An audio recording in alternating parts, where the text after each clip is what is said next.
Hello, my friends. So, I've been doing this rewatch of Babylon 5, and I think that I did a review of season 1 in season 2. So, I'm kind of gonna abandon that format a little bit and just kind of give you my impressions after season 4.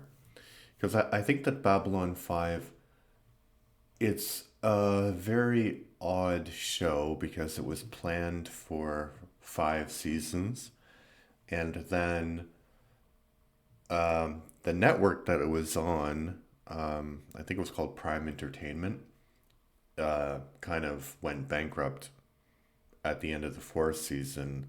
So there was some doubt that the show would continue, and then it was picked up by a network called TNT. So So it feels like there's a big cut between season 4 and season 5. So far, the you can divide Babylon 5 into separate plots. The first is the Shadow War, and that kind of comes to an end somewhat abruptly at the end of season 2. And then in season, or maybe not the end of season 2, maybe it's the end of season 3, I don't remember. But then season 4 focuses on two civil wars, one on Minbar and one on Earth, but the one on Earth is given a lot of attention, and the one on Minbar is basically Delenn goes and makes a speech and everybody loves each other again, which is very typical for Delenn. So it's kind of about consequences, and I think that that's an interesting thing about the the writing of the show, because there's this one moment later when in season 5 when Londo has is having a near death experience. And when somebody says, so he's imagining Jakar. I don't think it's Jakar who says this, but he's imagining different characters. And I think Sheridan says to him, "You're not alive. You're a metaphor." Or Veer says you're a metaphor, or something. And the the characters have this sort of like awareness that they're characters, kind of, not really, but sort of. And I don't know. I think that the Shadow War is an interesting plot, but it kind of loses steam when both the Shadows and the Vorlons just decide to leave because a bunch of the first ones tell them to. So it doesn't make a lot of sense. I think that the plot of the civil war between like Earth Force and the forces of John Sheridan, who are trying to remove President Clark, it makes a lot more sense, and it's much more entertaining and emotionally heavy. Especially this line when they think that Sheridan is going to be killed, and there's this big battle between these ships that have Earth ships that have shadow technology and the White Star Fleet. And Avonova says something like, "I am the last living person you'll see." She gives this great speech, this powerful speech. And I had like tears because she's in my eyes when she was saying this, because basically she's like, "I'm here. I don't want to be here, but you need to be stopped." Because basically Sheridan and Ivonova, they started this rebellion because Earth Force was killing civilians and they needed to be stopped. So that was really, really quite sad. And then there's a moment where Ivonova says all love is unrequited.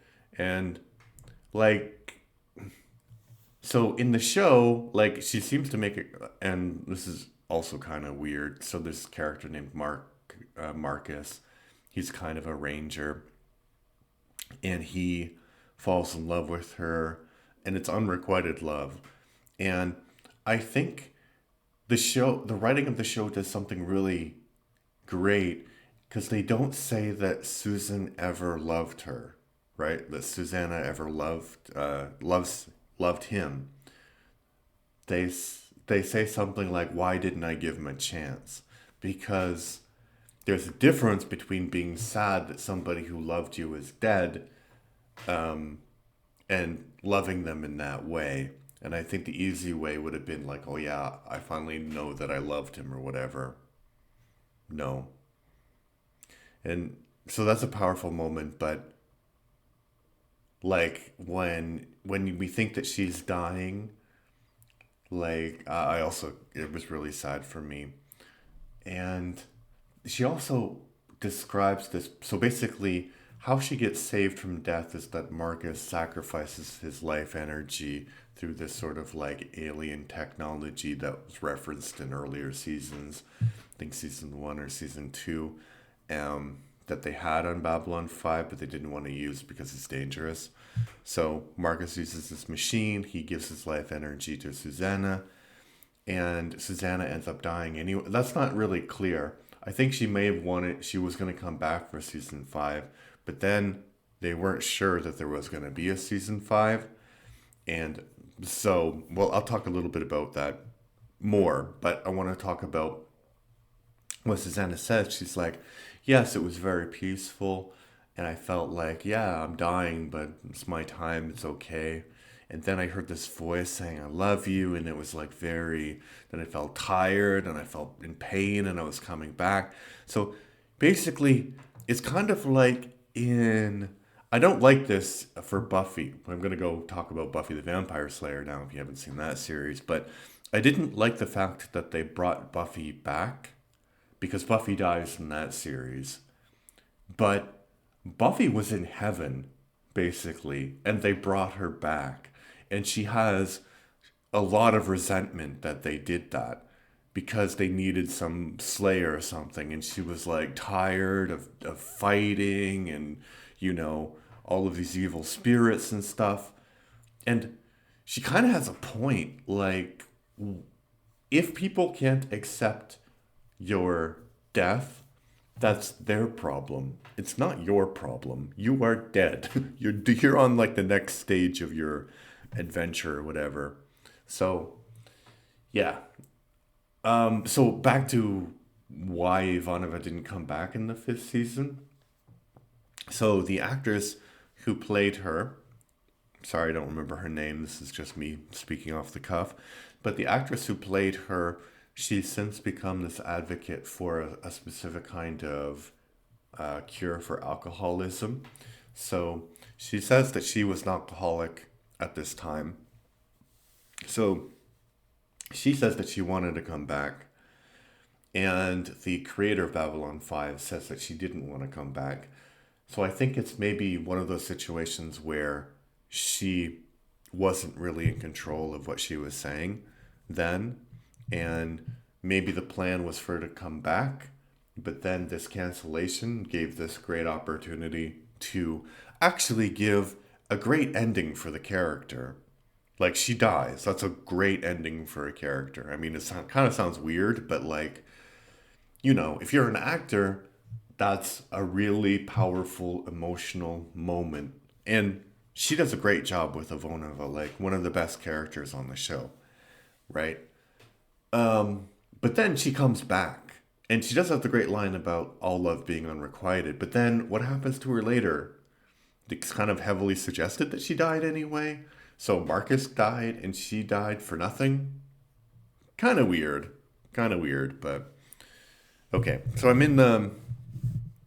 And then at the end of the fourth season, because they thought it was the last episode, they do this really kind of unique episode where they fast forward in time and they're talking about like how different historical periods would look back on this time. And that's really interesting too, because I think you could do the same thing, like with our own history and much more recent examples. Like, think about how people thought about George Bush and neoconservatism in 2001, 2002, and obviously he's still a controversial figure because of what happened in Iraq and Afghanistan.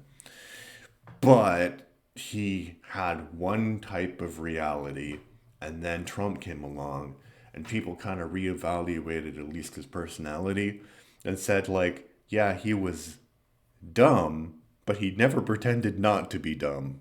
You know, the worst thing is when you have a dumb person who pretends to be smart. Although I think Trump is smarter than George W. Bush in a lot of in certain ways, but in the ways that count, I think that he is far less intelligent, or at least equally as unintelligent as George W. Bush.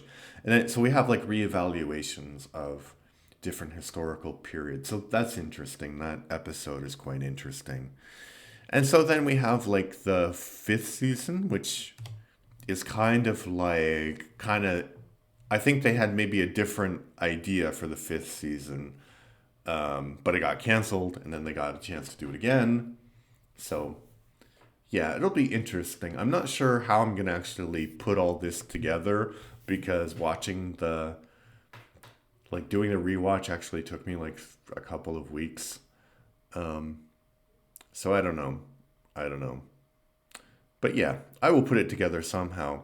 I think maybe I want to do a character analysis of each of these characters because especially like the important ones I think that the emotional heart of the series is Ivonova and Jakar and Londo and Garibaldi. Oh, Garibaldi also has like an interesting kind of turn in the fourth season because at the end of the third season, so the Shadow War ends and he gets trapped by the shadows, and the shadows are working with the authoritarian Earth government, and they hate telepaths because telepaths are the only ones who can disrupt the way their ships work.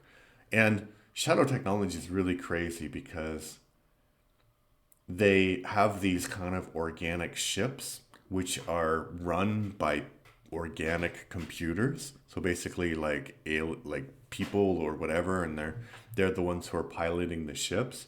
So every time you see like a battle with these big kind of ominous shadow vessels, they're not full of shadows. The shadows aren't there, which is interesting of itself. But anyway, he gets captured, and then so they send him back to Earth. They send him to this telepathic facility, and there's this guy Bester, who I haven't talked about yet, but he's played by Walter Koenig, I think. No, Walter Koenig? I think, well, I don't know. He's played by one of the original actors from Star Trek, the original series, and the guy who played Chekhov. And he does a great job as Bester. So Bester is basically the Psi cop, which is basically a cop with telepathic abilities who can be used to do investigations, and he has his own kind of motivations. And so he kidnaps Garibaldi, and he makes Garibaldi into sort of like a sleeper agent. And Garibaldi comes back, and he really, really dislikes Sheridan.